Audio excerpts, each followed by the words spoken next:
Sejam muito bem-vindos mais uma vez ao canal GT Autos. Pessoal, começando aqui mais um teste da semana com o Volvo EX30 Ultra, versão mais cara desse modelo 100% elétrico. E a gente vai mostrar todos os detalhes para vocês sobre ele para descobrir se vale a pena ou não comprar esse carro na avaliação completa. Nesse vídeo de hoje, como vocês já devem ter percebido, vamos falar sobre consumo ou autonomia urbana, já que é um modelo totalmente elétrico, né? Então nós vamos percorrer um trecho de aproximadamente 10 km, ar-condicionado ligado o tempo inteiro. Esse carro infelizmente não tem modos de condução, mas o modo One Pedal, que eu vou explicar para vocês durante o vídeo, eu vou deixar desativado. E com base na média de consumo que a gente obter aqui com o X30, nós vamos fazer aquela continha para descobrir como seria a nossa autonomia em uma carga completa da bateria rodando, lembrando, 100% na cidade. E é claro que a gente vai aproveitar para comparar com a autonomia que o Inmetro divulga,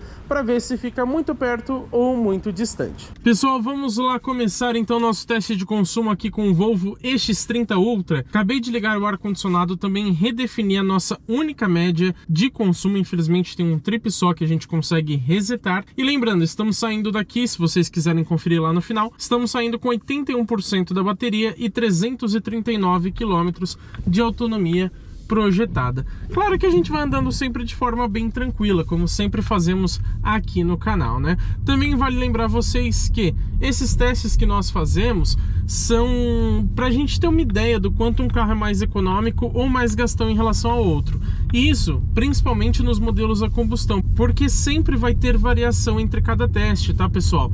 O ideal para a gente comparar, por exemplo, que o modelo foi 0,2, 0,5 km por litro, ou no caso aqui de um carro elétrico, kWh a cada 100 km, a mais ou menos que outro modelo, a gente teria que andar com eles dois juntos. E não dá para eu dirigir mais de um carro ao mesmo tempo, né? Eu acho que vocês também não conseguem.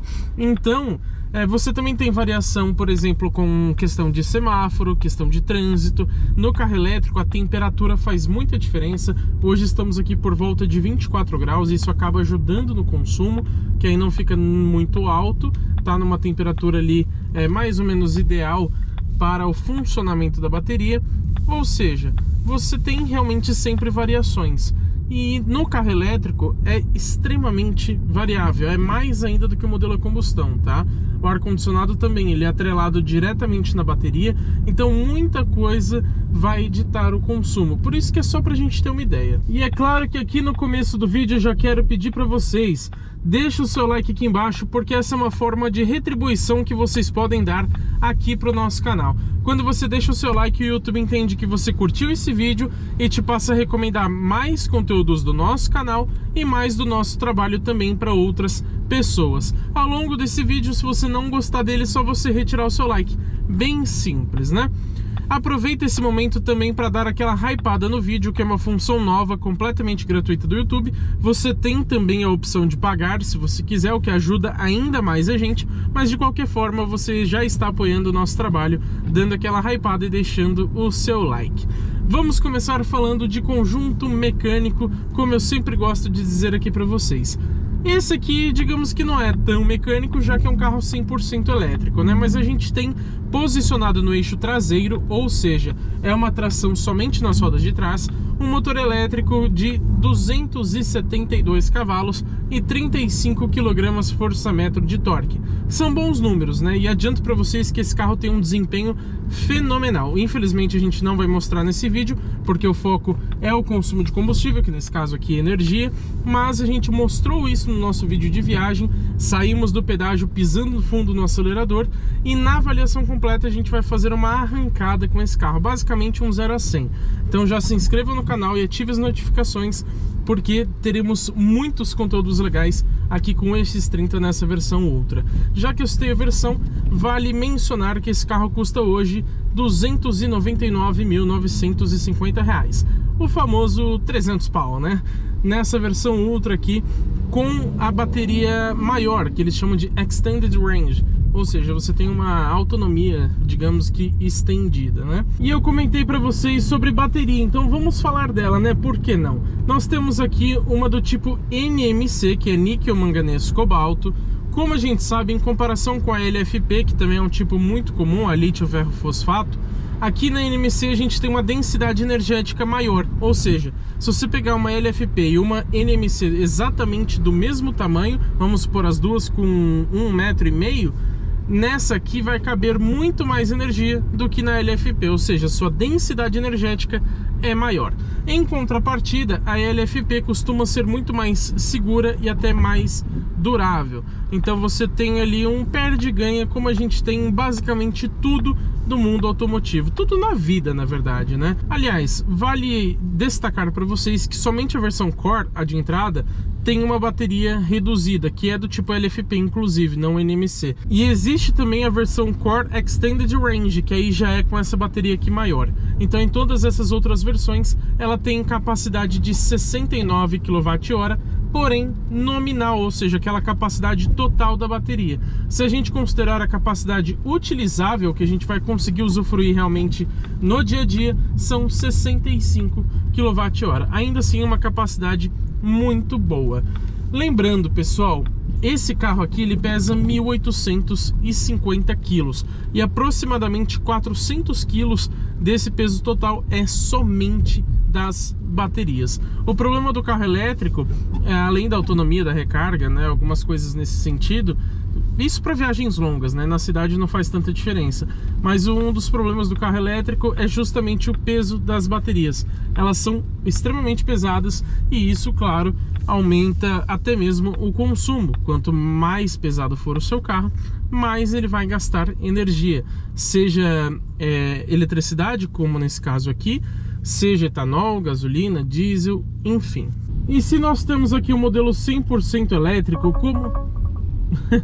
os assistentes da condução aqui avisando a gente, né? Inclusive nós fizemos um vídeo dedicado a essas assistências à condução, mostramos o EX30 praticamente dirigindo sozinho, estacionando sozinho também, e esse vídeo vai ao ar muito em breve. Então, de novo, se inscreva no canal aí, que é muito interessante esses conteúdos, você não pode perder. Mas como eu estava dizendo, se a gente tem aqui o modelo 100% elétrico, como que é feita a recarga dessa bateria? Tem basicamente dois modos. O mais convencional, que é também o mais ideal, é você colocar ele na tomada. Você pluga ele na tomada e assim você coloca energia na bateria. Mas existe uma outra forma. Praticamente todos os carros híbridos e elétricos, eles possuem uma função que a gente chama de frenagem regenerativa. Como que funciona? Quando você alivia o pedal do acelerador ou então pisa no pedal do freio, ele vai inverter a rotação do motor elétrico para transformar energia cinética, ou seja, de movimento,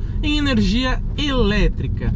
Isso, pessoal, não faz uma recarga muito alta da bateria. Então, para você ter uma utilização de fato normal, digamos assim, uma hora ou outra você vai ter que conectar na tomada para fazer essa recarga. Melhor ainda se for um carregador rápido, né? Que aí você consegue, dependendo da potência do carregador, carregar em 30 minutos uma carga completa. Só que aí precisa de um carregador muito potente e que também é absurdamente caro. Uma estação de recarga dessa passa facilmente de R$1 milhão, por isso que a gente quase não vê, né? Mas para que serve essa função que eu falei para vocês?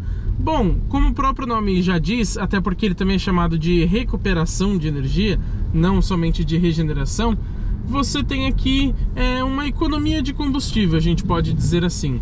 Por quê?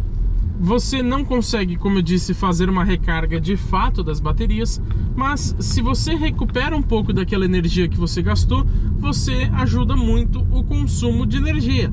Então você fica mais econômico. E essa é a função dele. Agora, quando ocorre essa troca de energia, essa transformação de energia, o carro acaba perdendo velocidade, isso por questões de física. É justamente por isso que ele não tem uma autonomia infinita, tá? Muita gente fala sobre aproveitar esse movimento das rodas e tudo mais, ele já faz isso, só que como ele acaba perdendo velocidade, e você une o útil ao agradável, fazendo essa inversão do motor elétrico para recuperação de energia somente nas frenagens e desacelerações.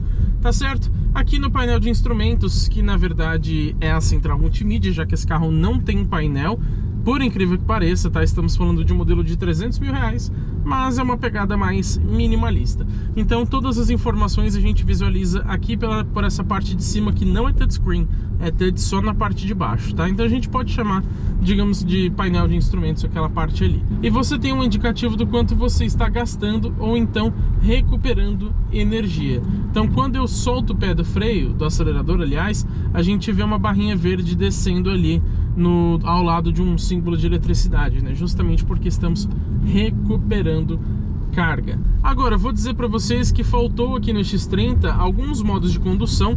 Gostaria de ter, por exemplo, um modo Sport, um modo Eco, alguma coisa nesse sentido. E também eu acho que falta opções para regeneração de energia. Em alguns outros modelos que já passaram aqui pelo canal, você consegue definir para essa recuperação de energia ser mais branda, ou seja, ela atuar menos, ou ser mais agressiva, atuar mais. A única opção que a gente tem aqui é de ligar ou não o One Pedal. Como que ele funciona? Como o próprio nome diz, é basicamente um modo de direção onde você utiliza apenas um dos pedais, que é o do acelerador.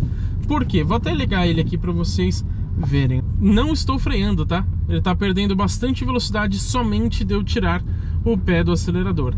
Só que ele é extremamente forte, ou seja, você tem que levar um bom tempo para se acostumar com esse modo de direção. Eu acho incômodo, por isso eu costumo andar com ele desligado.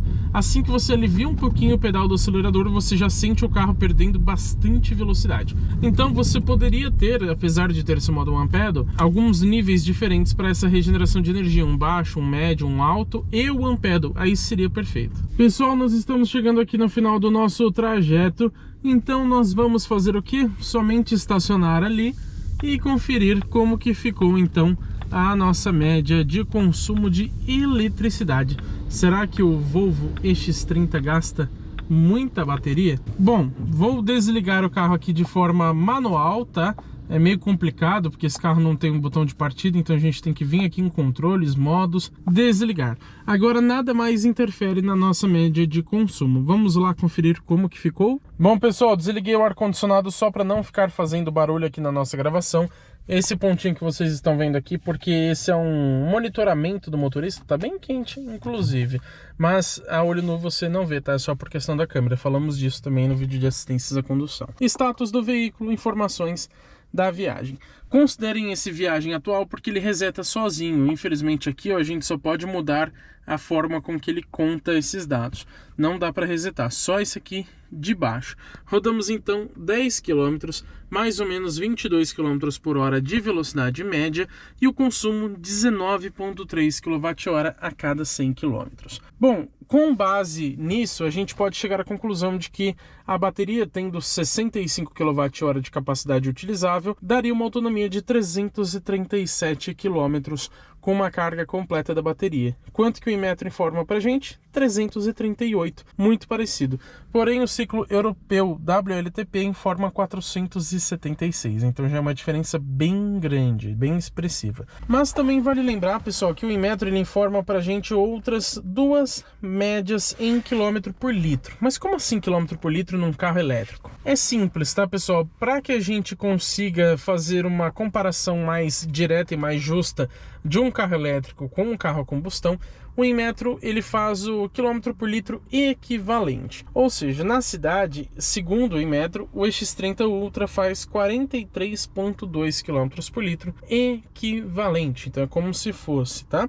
E na estrada faria o equivalente a 35,3 km por litro. Agora, o que eu achei sobre essa média de 19,3 kWh a cada 100 km? Sendo sincero, esperava algo um pouco melhor. Lembrando que no elétrico, quanto maior for esse número, pior, né? Porque ele calcula o quanto que você gasta a cada 100 km. No quilômetro por litro, aí quanto maior, melhor, né? Então é um pouquinho diferente. Eu esperava ali que ele fizesse no máximo uns 16. Por quê? Utilizando esse carro na cidade, a gente percebe, como eu disse para vocês, que muda muito o consumo de acordo com a temperatura. E hoje a gente tem ali 24 graus pelo menos no que está detectando aqui o sensor do carro na temperatura externa. Ou seja, estamos ali numa região de temperatura que é benéfica para a bateria, seus 22, 24 graus é ideal para o seu funcionamento. Não é um consumo assustador, a gente já tem outros modelos aqui no canal que fizeram também próximos a isso, por exemplo, o GWM Hora 03 Skin, que é um modelo até mais compacto, apesar de um porte bem parecido, mas que tem menos desempenho e fez nessa casa aí de 19 kWh. O Volvo C40 Ultimate também fez acho que 18 ponto alguma coisa, e como elétrico é bem variável de consumo, não vou dizer que tá péssimo.